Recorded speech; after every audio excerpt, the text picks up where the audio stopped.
السلام علیکم ناظرین، آپ دیکھ رہے ہیں میرا سوشل میڈیا پلیٹ فارم ناصر عظیم خان ایڈوکیٹ حاضر خدمت۔ آج بات کروں گا ملک کی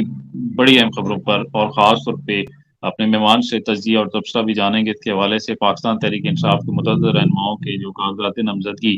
مسترد کر دیے گئے تھے، اس کے حوالے سے بھی ہم ڈسکس کریں گے، اور بعد ازاں وہ کاغذات نامزدگیاں اپیل میں جا کے اپیلٹ فورم میں بحال بھی کی جا رہی ہیں۔ اس کے ساتھ ساتھ ملک کی دیگر صورتحال، بلوچ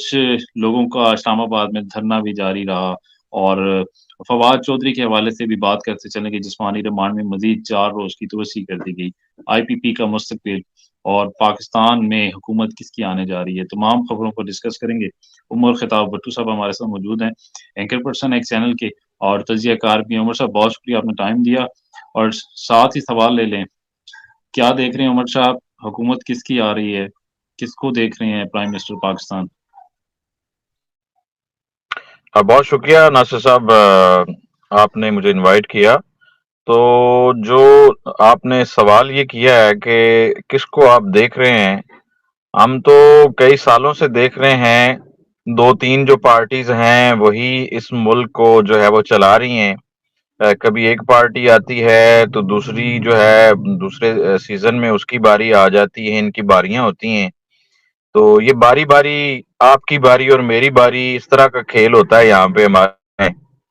تو یہاں پہ کون سے الیکشنز ہیں اور کون سے معاملات ہیں، اس طرح اب جس طرح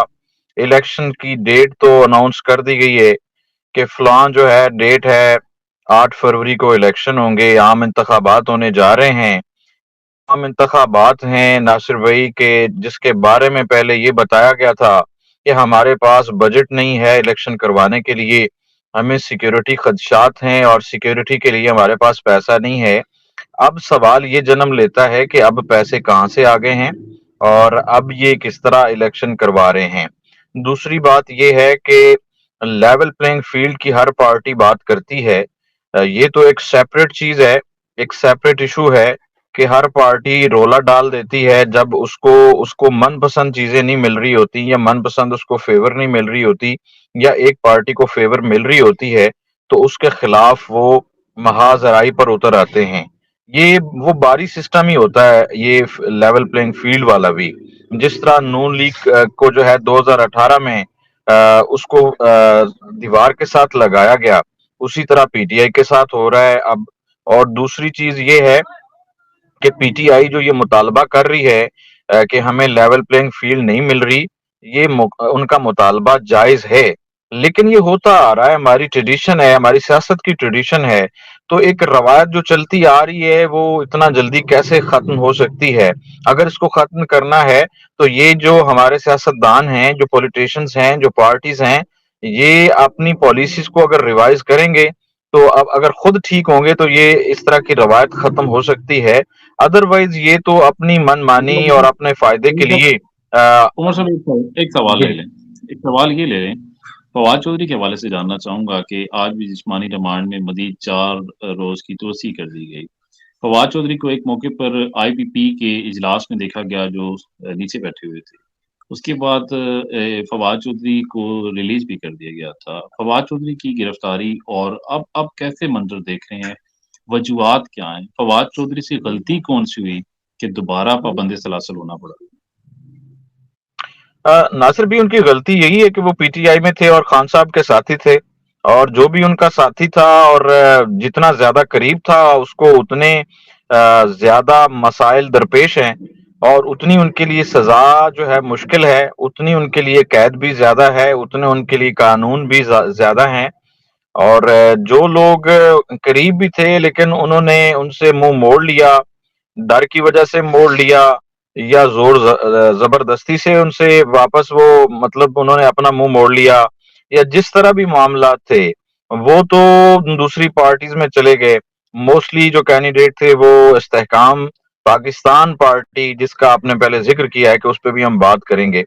تو اس میں چلے گئے۔ تو اس وقت پیپلز پارٹی نے بھی بڑی کوششیں کی کہ وہ اپنا جو منشور ہے اور اپنا جو بیانیہ ہے، خاص طور پر انہوں نے پی ٹی آئی جیسا بیانیہ بنانے کی کوشش کی تاکہ پی ٹی آئی کے جو ووٹرز ہیں کیونکہ پی ٹی آئی کے جو معاملات تھے وہ پی ٹی آئی مشکل میں جب نظر آئی، خان صاحب جیل میں چلے گئے، تو اس کے بعد پیپلز پارٹی نے فوراً یہ بیانیہ بنانے کی کوشش کی، نواز شریف پر تنقید شروع کی، نون لیگ پر تنقید شروع کی، اور یہ مطالبہ کیا کہ ہمیں لیول پلینگ فیلڈ نہیں دی جا رہی۔ ان کا اصل میں مقصد یہ تھا کہ اگر ہم اس طرح بیانیہ بنائیں گے تو ہو سکتا ہے کہ پی ٹی آئی کا جو ووٹر ہے وہ ہماری طرف رجوع کرے گا یا ہمارے بیانیے کو پسند کرے گا، تو ہم جو ہے اس چیز کو کیش کر سکیں۔ لیکن یہ سوال ہی نہیں پیدا ہوتا کہ پیپلز پارٹی کی طرف اس طرح پی ٹی آئی کا ووٹر جو ہے وہ رجوع کرتا۔ وہ اس میں پورے طور پر ناکام نظر آئے ہیں۔ ویسے تو پیپلز پارٹی نے بڑا 10 نکاتی ایجنڈا بھی پیش کر دیا ہے۔ روٹی کپڑا مکان پہلا ایجنڈا تھا، وہ ان کے آباء و اجداد نے بنایا تھا، تو وہ تو ایک گھر بھی اس طرح ادھر لاڑکانہ میں یا کراچی میں مجھے تو ایسا نظر نہیں آتا۔ غریبوں کی بات کریں یا ایک عوام کی بات کریں کہ ان کے اندر وہاں پر کوئی روٹی کپڑا مکان کی صورتحال ہوگی، تو اب انہوں نے جو دعویٰ کیا ہے کہ ہم جو ہے اس طرح۔ جی جی ایک سوال لے لیں۔ کاغذات نامزدگیاں آپ نے دیکھی ہوں گی پورے پاکستان میں مسرت کی گئی، خاص طور پہ پاکستان تحریک انصاف کے رہنماؤں کی اب بحالی ہو رہی ہے پیلٹ فورم میں، کیا کہنا چاہیں گے آپ کو؟ پاکستان تحریک انصاف کے جو امیدواران ہیں الیکشن لڑتے ہوئے نظر آ رہے ہیں، اور دوسری بات ایک سوال لاسٹ والا بھی ساتھ ہی لے لیں کہ کیا انتخابی نشان بلے پر لڑ سکیں گے؟ آپ کے انالیسس کیا ہیں؟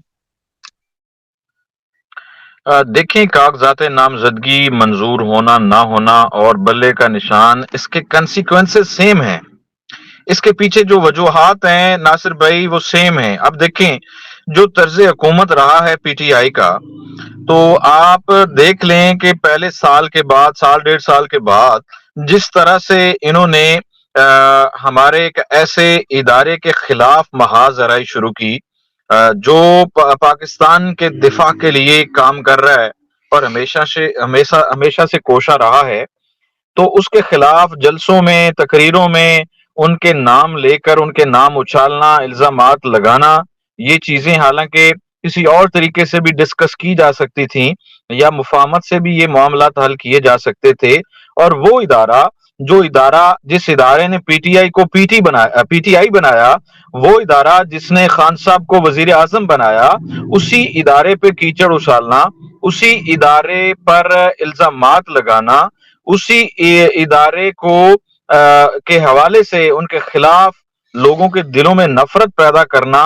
سوشل میڈیا پر یا ٹی وی چینل جہاں پر بھی ان کو موقع ملا، تو اس طرح کی محاذ آرائی یہ جو انہوں نے شروع کی تھی، اسی کے یہ نتیجہ ہے، اسی کے یہ کانسیکوینسز ہیں کہ یہ پی ٹی آئی کا جو نشان ہے بلے کا وہ بھی ان سے چھن گیا، اور کاغذات جو نامزدگی نامنظور ہوئے وہ بھی اسی چیز کی ایک کڑی ہے۔ اب انہوں نے سپریم کورٹ کی طرف پہلے ان کو عارضی طور پر ریلیف دیا گیا تھا انتخابی نشان کے حوالے سے، آپ ایڈوکیٹ بھی ہیں، لیگل ایکسپرٹ ہیں، آپ کے سامنے ہیں ساری چیزیں، اور بیرسٹر صاحب نے رجوع کیا ہے سپریم کورٹ کی طرف۔ سپریم کورٹ ایک محترم اور بہت بڑا ادارہ ہے پاکستان کا، تو وہ چاہے تو بڑے سے بڑا ریلیف کا اعلان کر سکتے ہیں، وہ ادارہ کر سکتا ہے، لیکن ان کانسیکوینسز میں جو ریالٹی ہے، گراؤنڈ ریالٹی ہے، اس کو اگر دیکھیں تو مجھے 1% بھی ان کو ریلیف ملتا نظر نہیں آ رہا کہ یہ اپنا انتخابی نشان واپس لے سکیں گے، کیونکہ جو 9 مئی کا واقعہ ہے، جتنے بھی واقعات ہوئے تھے وہ بھی بہت بڑی وجوہات ہیں۔ اب اس پہ انویسٹیگیشن ہونا یا نہ ہونا، یا جو پی ٹی آئی کہتی ہے کہ ہم نے نہیں کیا، یا دوسری مطلب سبھی یہ الزامات لگاتے ہیں، یا اس میں سچ یا جھوٹ وہ تو بعد کی کہانی ہے، لیکن وہ ایک جو واقعات اس دن ہوئے تھے وہ پاکستان کے لیے بہت بڑا خطرہ تھا، اور پاکستان کی سیاست میں پاکستان کے دفاع کے لیے بھی ایک بہت بڑا چیلنج تھا۔ تو اس طرح کے جو واقعات ہیں وہ ہمارے پاکستان میں نہیں ہونے چاہیے، پاکستان کے استحکام کے لیے نہیں ہونے چاہیے۔ اس کی بنا پر یہ جو ان کے خلاف ہو رہا ہے، یہ معاملات ہو رہے ہیں، یا ان کو جس طرح سے دیوار کے ساتھ لگایا جا رہا ہے، تو پنگا تو لیں گے تو پھر اس کا خمیازہ تو بھگتنا پڑے گا ناصر صاحب ان کو۔